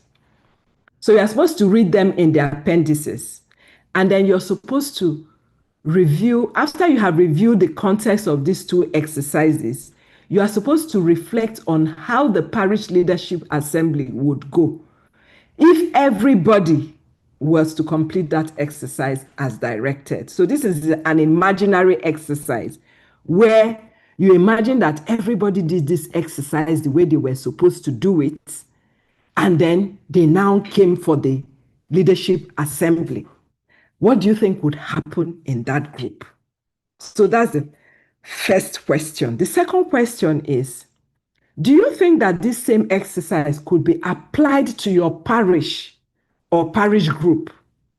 If so, why do you think it can be applied? If you think it cannot be applied, why not? And then do you think that you would need to make some adjustments before you use them? So that is the first exercise. So we're all now going to go to this reflected best self exercise to understand what it is. So we'll scroll down to the appendix, and this is the reflected best self exercise. And I will just summarize what it is. You are supposed to identify 20 people that you know well. Okay, sorry, 20 people who know you very well. They can be family members, neighbors, parishioners, classmates. And the important thing is that they know you well. And then you're supposed to send them this reflected best self exercise. And they're supposed to give you feedback. Similar to what you would have done for those who have done discernment, similar to one of the exercises there. But in this particular group, in this particular exercise, you're supposed to ask them to tell you what is one of your greatest strengths. Okay, so they are supposed to, okay, let's go to the, okay. So they are supposed to give you feedback on your greatest strengths, and then they are supposed to give you examples of when they saw you using those greatest strengths. So just imagine that every single leader in this parish gave out this exercise to 20 different people that knew them very well. And basically they are saying, oh, tell me, give me 3 of my greatest strengths and tell me when you saw me, give me examples of when you saw me actually using these strengths. Okay, so that is the exercise. And then after these parishioners got this feedback from 20 different people, they are supposed to read all of them and then identify what is common amongst all the responses they got. Because if they got feedback from people who know them very well, very likely many of them are going to be saying the same things about them. Okay, so that is a reflected best self exercise. So just imagine that all the parish leaders, the council members, the executives of all the parish groups, they did these exercises and then they came to a meeting. How do you think that meeting would go? That's the first one. The second one is the positive organizational diagnosis exercise. So in this particular exercise, normally people are used to getting feedback about, oh, tell me what is going well in LFM. Tell me what is not going on in LFM. Tell me 10 things we can improve. Tell me things. Okay, that's what people are used to. But this particular exercise is not going that way. This particular exercise is going to ask parishioners questions like, put yourself in parishioners' shoes. What would they say makes our parish or organization the best there is?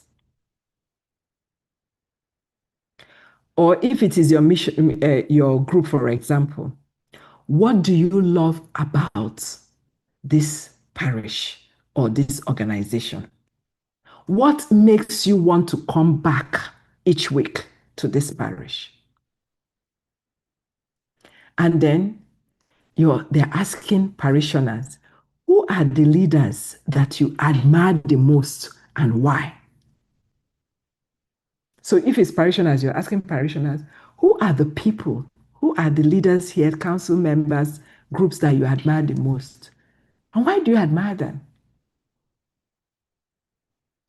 When did you have extremely satisfying and productive interchange with someone you deeply care about in this parish? Okay, so these are the kinds of questions that they would be asking. And at the end of the day, It is meant to bring out for that parish or that organization what are the strengths and unique qualities. Remember that first step, the uniquenesses of the parish, the uniquenesses of this organization. Okay, what is it that makes CWO unique? What is it that makes CMO unique? These are the type of things you're trying to bring out through this. And then you're trying to find out in what ways can we capitalize on our competencies. Okay, so these are the kinds of things that they've been asked to go and find out about the parish. So I'm going to stop now and I'm going to ask you, what do you think would happen at such a meeting? They've carried out all these exercises and they've come back. Okay, what do you think that would happen? So we'll have 5 people share. The rest of you put it in the chat. What do you think? What do you think would be? They would come back with what? How do you think that meeting would be? Okay, just imagine that you were at such a meeting. People have carried out these exercises, and now the parish priest and the leaders are now back at the meeting. Yes, Sabina, let's hear from Sabina. What do you think will be happening at that meeting? Yes, Sabina, please unmute Sabina. So somebody here says, Amaka says there will be positive change. Okay, which parish will experience turnaround and positive changes? Yes, Sabina. Okay, good evening, everyone. Very insightful. First of all, the assembly will be an emotional ground. You see people shed tears. People go on the news to seek for each other's apology. And then it becomes a room of learning. Everybody now understands what this person likes, what this person cannot tolerate. It becomes a room of siblings who have been at war, now finding peace. And also, they go back to trace the roots. How did we get here? The problem solving, understanding, reconciliation, and then now they will become a formidable force that no one can be able to penetrate again. Thank you. Thank you very much. And then you see the parish or the group. Thank you. Okay, let's hear from Edna. Very insightful. I agree that it's going to be very emotional. Okay, it's going to be very emotional. Imagine people coming out to read their best self-portrait to others. Imagine how they would feel when they even got the feedback. Okay. Yes, Edna. And then after Edna, because Adeayo spoke before, I want to see if there's somebody else who didn't speak before. Please allow Edna to unmute Edna so that she can share her perspectives. Could you please unmute Edna?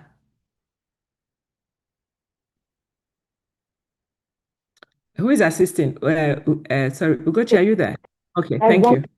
Thank you, Ma. Initially, what we said will be guilt because for the fact that I've sent that kind of questionnaire out, and people have really said the truth about me, especially maybe in the last incident that happened, I was part of those that caused the disruption. So what we come in for to be guilt, you will feel guilty, you will feel bad that, oh, is this really me? Especially if you don't know yourself. Maybe before this AEMP, you never knew who you are. So that will happen first. And at that meeting, everybody coming in guilty, everybody coming in having a better understanding of what is required, I believe they will have a better discussion at that meeting. That meeting will definitely be fruitful because you want to exhibit that bad attitude of yours. You want to listen to one another and you want to give the best. So the meeting will definitely be fruitful. Thank you, ma'am. All right, thank you very much. So I'm not thinking that people are going to come feeling guilty, though. I think that if the right questions were asked and they were answered, I'm expecting people to be amazed because you're getting feedback on your greatest strengths. Perhaps things you didn't even realize were your strengths before people are going to tell you, oh, you did this. And then it's not one person saying it. 20 different people say the same thing. So even if you had doubts about it, suddenly you're like, if 20 people are saying this thing about me, it must be true. I think it's going to release positive energy. It's going to confidence, I think, joy as well. So well, thanks for sharing that. Okay, so I don't see any other hand. So let's allow Adeayo, who had her hand up. Adeoye. So thank you, Edna. Thank you, Sabina. So Adeayo. Okay, Patricia's hand is up. Patricia Ahonsi. I said that it will, there will be surprises even if there were 20 people that will give opinion, in my opinion, because there'll be surprises and there will also be some emotions, there will be some disagreements, and at the end of the day, there will be a need to chart a new way forward for the progress of the church, evangelization, and engage parish and meeting the mission objectives. That it would be a smooth sailing session, to my mind, will not be at the initial stage. But over time, in that same room, people will come to a commonality for the progress of everybody and spiritual upliftment. Done. Thank you very much. Ejime and then Martin. And I like somebody here said that everybody will be humbled. Because remember, people are reading out their best profile, their best self profiles, and then somebody is saying, oh, is that why this person is always doing this? Is that why? So there's going to be understanding. Okay. And then you're listening to each person's best self. Next time, when somebody wants to do something, or when the parish needs to do something, you understand why Father is always giving that particular assignment to this person. It's not because Father doesn't like you, it's because this person, this. So, some understanding, right? Okay, thank you. Okay, Ejeme, and then Martin. And then after that, we're going to focus on the parish itself, the positive organizational diagnosis aspect of it. Ejeme, Okay. yes. Good evening, Mrs. Amango. For me, the exercise is actually going to make everybody, yes, they will come humbled, surprised, but it's going to do one thing. It's going to disabuse minds of favoritism. Sometimes when father picks certain people to do some certain jobs over and over again, without parishioners knowing what father is seeing in those people. Sometimes there are talks about, okay, why must he be only this person? But little will people know that Father may have seen some hidden potentials in those people, and that is why most time he picks them to do certain jobs, knowing fully well that they will deliver on the jobs. And another reason is going to encourage people to believe in themselves and not to shy away from assignment. Sometimes when you're given a task in the parish, most times it's not because you don't want to do it, but to an extent you don't believe that you can deliver on those assignments. So an exercise like this is going to give people that self-confidence to believe in themselves, to the point that when there are tasks to be carried out in the parish, people will no longer shy away from it because they already know, okay, people have said I have these potentials. Let me use these potentials to work and sort of like give people that mindset, that strength to believe in themselves and want to always be willing to carry out tasks when nominated to carry out tasks in the parish. Thank you. All right, thank you very much. Thank you very much. And just as an aside, Ejime, because I noticed that you have Ejime and then you have Yvonne, could you put in the chat why you want to use two names? Because I was reviewing the registration form for 2020 for second term, and I noticed that in spite of us saying use first and last name, and embolden it and all of that, we still see people who would use, in fact, some people will give us 5 names. So when I was looking at it, I said, I wish I could see these people to ask them why. So AJ, just to satisfy my own curiosity, just put it in the chat why you are using 2 names and not first and last name as we asked. Just Because I said I'm just a curious person. I just want to know, so that we know how to communicate it in a way that people will actually follow it, because we really do want only first and last names. And there's a reason it makes the work so much easier for us. So please let me know, because I'm really, I want to know how we can communicate it better so that more and more people will do as we ask. Okay, I think we said Martin should speak. Martin. Yes, please. Good Okay, so I think we have enough contributions of reflected best self. So let's look at that positive organizational diagnosis. Okay, Okay. so this, I just wanted to add, I just wanted to remind people to rename. But the last people that presented, Edna and Patricia, they didn't have their dinners. So it will be difficult for them to get their attendance. Okay, thank you very much. A reminder for them. Thank you. All right, thank you. So please, thank you, Martin. I didn't even realize it was you. Thank you. So please, everybody, make our life easier for us. Okay, people will they will write complaint that they came, but they were not captured. But you can't be captured if we don't know your deanery, because we need to know where to put your information. So that's why we said first name, last name, deanery. Or you use your ID, which already tells us your deanery, and then first name and last name. Please do not use any other thing other than first and last name. It makes it so much more difficult for us. Thank you. Okay, so this positive, let's now go to positive organizational diagnosis. Just 2 comments on that, and then we will move. Yes. Anybody on positive organizational? Okay, so just imagine that now you're looking at this organization, and the questions you're asking are, what makes us unique? What makes you want to come back to do this work over and over again? Who are the people that you consider leaders in this parish? Who are those that you admire? Those kinds of questions concerning either the parish or your group. What kinds of insights do you think it will produce, and how will people in that group respond when they gather the feedback and they present the feedback back to them? Okay, 2 or 3 people, 2 people, let's take 2 people, because we now have 9 minutes and we need to start rounding up. Any 2 people?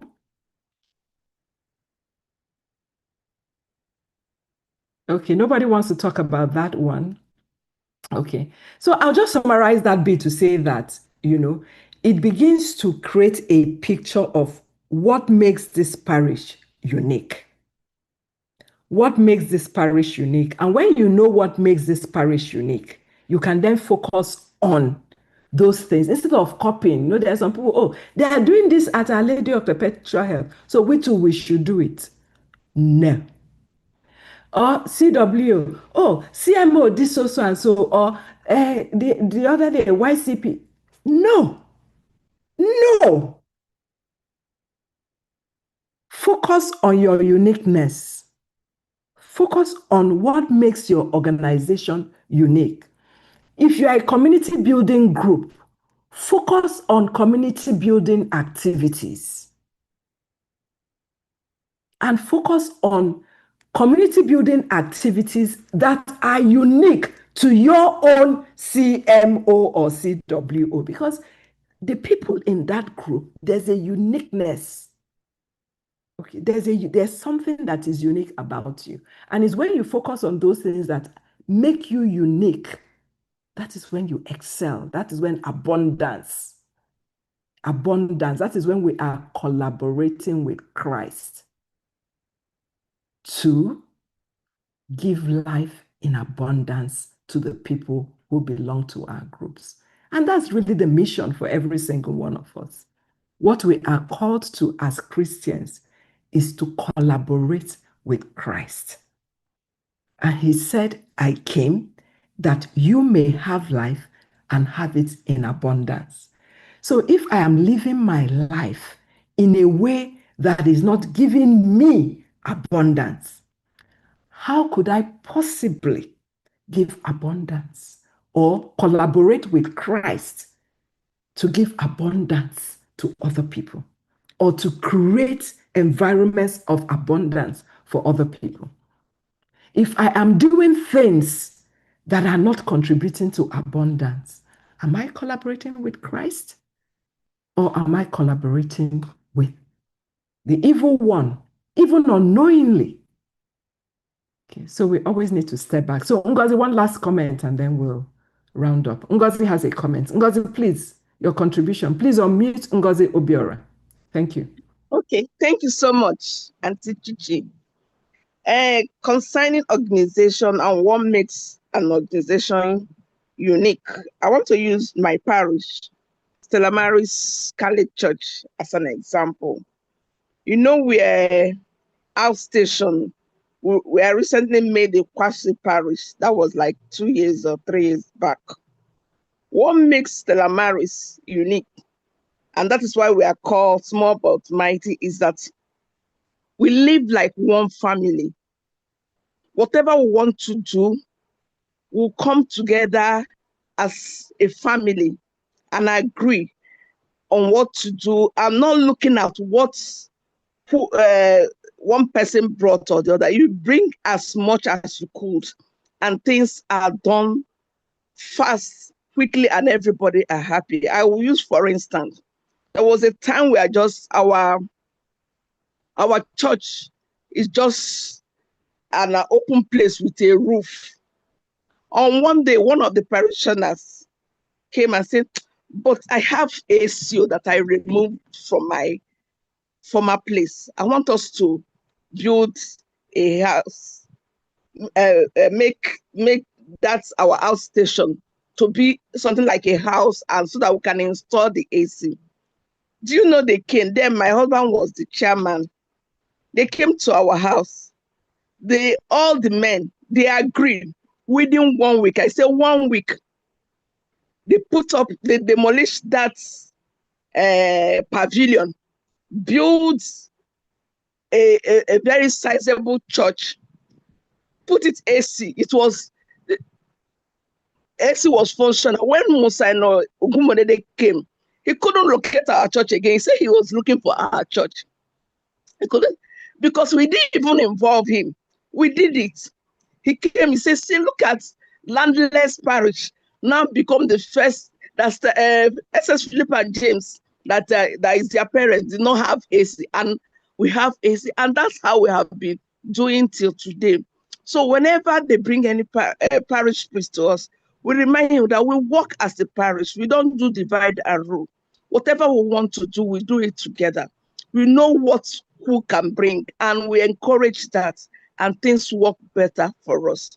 In as much as we are not many, but we are productive, because we are committed to this service of God. Thank you. All right. Thank you very much for sharing that example of the parish, that you are small but mighty. That is what makes you unique, that you do everything as a family. And every single parish has something unique like that. So when people know it, then they can focus on building on it. And that's the beauty, because I think we all have our uniquenesses, but when we don't know it, we don't focus on it. When we don't know it, we can be dissipating energy all over the place, doing all kinds of things. But when we know it, we can then focus on it. We know what to say no to, so that we can focus on the uniqueness, on the mission that God has given you, that He has not given any other person. Okay, so you can take lessons.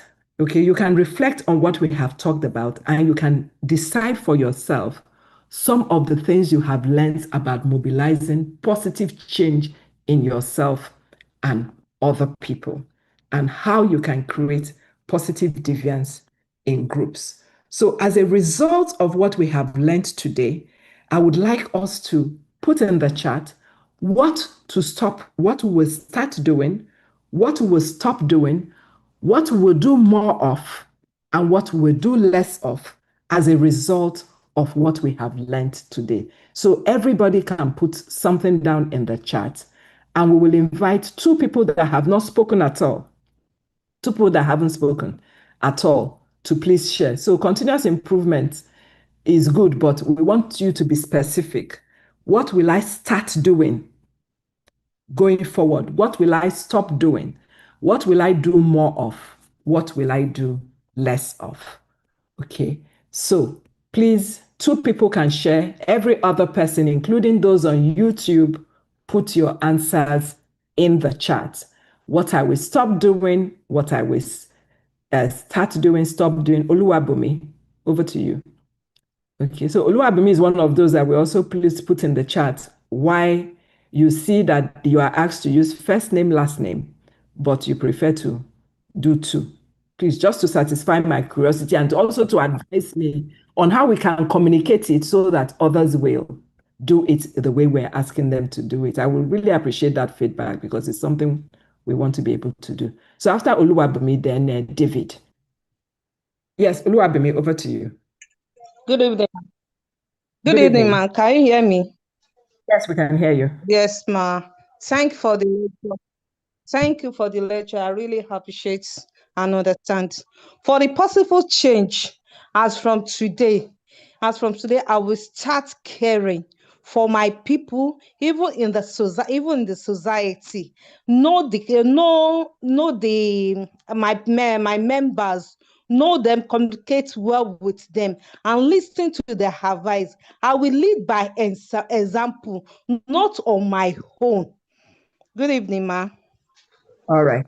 Okay. Thank you very much. Please help us put in the chat how we can get somebody like you to follow first name, last name, so that we know how to communicate it to other people in a way that they would do it.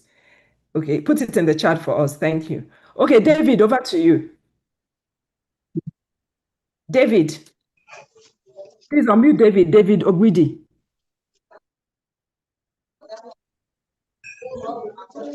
Ogwidi. Good evening, ma. Yes. Yes, ma. I thank you for the privilege of being among the members of this meeting this evening. Very interesting. In my own parish, the positive impact I will bring, having gone through this training, that in those in the past, I used to, like, when they call me out to come and do something, I say, is it only me? Let others. But this engagement program has given me the courage, the courage to always come out that I am Josephine David Ogwidi, and there is no other Josephine David Ogwidi in my parish. So whatever I can bring that can bring positive changes to the parish, it will be just David Ogwidi, so, and no other person. So it will also give me the privilege of relating with people, bringing my own experience, my own knowledge to impart on others who may be ignorant of certain things that they are not supposed to do. And then bringing all this collectively will make the parish to grow. Thank you, ma. All right, thank you very much. And Josephine David Ogwidi, since there is only one Josephine David Ogwidi. Yeah, so thank you for that. So please use first name, last name, Josephine David Ogwidi, so that, and be consistent with that, so that it will make life easier when we want to update your records. Thank you very much. So thank you everybody for your very active participation. I just want to summarize now by saying that we all have responsibilities to be effective, to be both effective managers and effective leaders. Okay, so remember, a manager maintains predictability and stability. A leader initiates and leads change when it is needed. And the best way to lead that change is through positive change, okay? So let us create health in our parishes, in our organizations, and in ourselves by maintaining predictability, creating predictability and stability so that the environment can be conducive for the flourishing to happen. Remember, we are cooperating with Christ when we do that. And for us to do that, the tools that we have for effective leadership are learning all these competencies that have been put together, learning how to manage ourselves so that we can be healthy. And in being healthy, we can also unleash the abundance in each one of us so that others can feel that presence of Christ as well. Okay, because God has asked us to not only save ourselves, He also asked us to save as many other people as possible. But if we're not managing ourselves well, then we won't even be able to carry out evangelization. So that is why AEMP has provided managing self, developing self-awareness, how to manage stress, how to solve problems, how to relate with other people so that we can create harmony in groups. Okay. How to lead other people so that we can motivate others to join in evangelization. Okay. That's why we are learning all of this too. So it's not enough to just come and tick that you were here. Have you really learned? Did you carry out the exercises? Did you participate? Is it transforming you? It's very important that it does. And that in the parishes that we contribute our quota to creating and maintaining the right kinds of environment by making sure that the guidelines are being followed. And there are a number of guidelines. We have the parish guidelines, we have the deanery guidelines, we have the diocesan guidelines, and then we also have finance and administration guidelines, elections guidelines. And by the grace of God, the Archbishop will approve the sources and applications of funds, discipline and restoration policies as well. All geared at creating the right environment for abundance to happen for individuals in the parishes, in the organizations, as well as for the parish and the organizations themselves. So I would like to invite you to focus on your uniqueness. Okay, that's why the talents and gifts discernment is there to help us identify our own individual uniquenesses so that we can flourish. And as we flourish, we can then be in a position to help other people and the organizations to flourish as well. Okay. And every single organization has its own uniqueness. One of the major problems that we currently have is that everybody wants to do the same thing. Okay. Liturgical is not focusing on liturgical. Formation and education is not focusing on formation and education. Devotional is not focusing on your community building. Everybody wants to do the same thing. Everybody wants to be raising funds, having activities, having this and having that. At the end of the day, when we do that, what it means is that certain things are not being done excellently. And when they are not being done excellently, they are not contributing what they should contribute. Imagine if liturgical focused on liturgical, growing in what it means to worship and to serve the way they ought to serve. There are certain masses you go to, and when people live there, they live there and they can feel that a transformation has happened. There are certain ways that people sing, and you feel moved to tears. That's because people focus on their uniquenesses. On their uniquenesses. Okay. So that is what this is all about. That we unleash positive energy in our parishes, in ourselves, in our families, and everywhere we go, so that we can collaborate with Christ in bringing life, not only to ourselves, but to other people. And not just life, but life in abundance. So on that note, I'd like to bring the session to a close. If there are any questions, we will take them after the closing prayer, just so that we don't keep other people. I'll be here for the next 15 minutes to answer any questions that you may have. And I would also like to ask all those people who did not use first name, last name, or who use more than one name to please stay behind, because I really want to learn from you. I want to learn from you how we can communicate it in such a way that people will do as we want. And I mean this very seriously, that I really want to learn. Is not because I want to make a joke or anything like that. I really do want to learn. So please help us.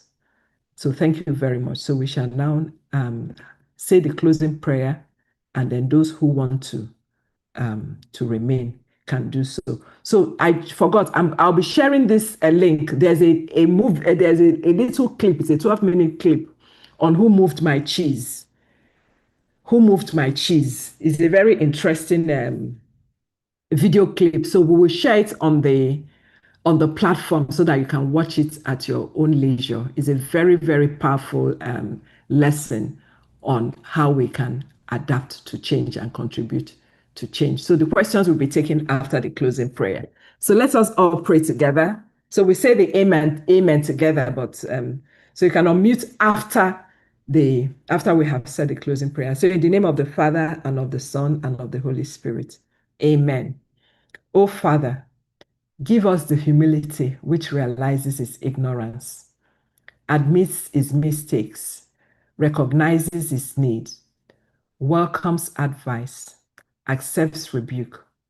Help us always to praise rather than to criticize, to sympathize rather than to discourage, to build rather than to destroy, and to think of people at their best rather than at their worst. This we ask for thy name's sake. Amen. In the name of the Father, Son, and Holy Spirit. Amen. Amen. All right. So good night, everybody. So those who have questions should please stay behind. And those who are going to help me carry out a research on how we can improve our communications, please, I'm begging you, stay. Thank you very much. Thank you and good night, everybody. Good night. Okay. Confidence, you have a question. Yes. Confidence, and then Gloria for the questions. And then please, those who I ask to please stay behind. Please help up. You can put it in the chat, but you can also wait to talk to me. Yes, confidence.